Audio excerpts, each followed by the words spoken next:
Je viens d'acheter cette lampe 150 €. Alors pour la petite histoire, je l'ai acheté à un ami. Son père lui a donné, mais il avait beaucoup trop peur de garder cette lampe.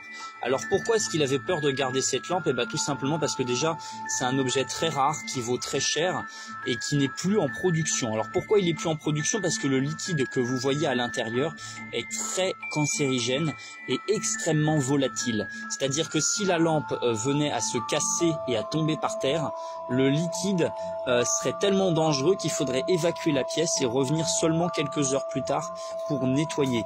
Et vraiment c'est très très dangereux. Tant que la lampe reste intègre, c'est-à-dire que tant qu'elle ne se casse pas, il n'y a aucun problème avec. Mais voilà, donc ça reste un objet très dangereux. Là je l'ai allumé pour vous montrer. Donc ça fonctionne très simplement, hein.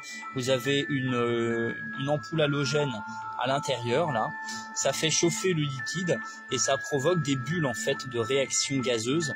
Et donc voilà, c'est un peu l'ancêtre de la lampe à lave. Donc ça fait 50 ans que c'est interdit de fabrication. Donc cette lampe elle a entre 50 et 80 ans à peu près, sachant que c'est pas la plus belle lampe, hein. Il existe des lampes avec des apparences beaucoup plus sympas. Ça se faisait beaucoup de les mettre dans les sapins de Noël par exemple. Alors imaginez l'ambiance, hein, quand le chat sautait dans le sapin, ça faisait de la casse et ça devait être un peu dangereux.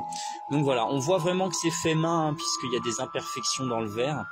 Et voilà, moi j'aime bien le côté vintage, le côté unique de cette lampe. Dites-moi en commentaire si vous connaissiez ce genre de choses. Voilà, moi je suis content de l'avoir. Je l'installerai chez moi quand j'aurai terminé donc ma pièce en terre paille chaud et ça pourra être donc une très belle lampe décorative.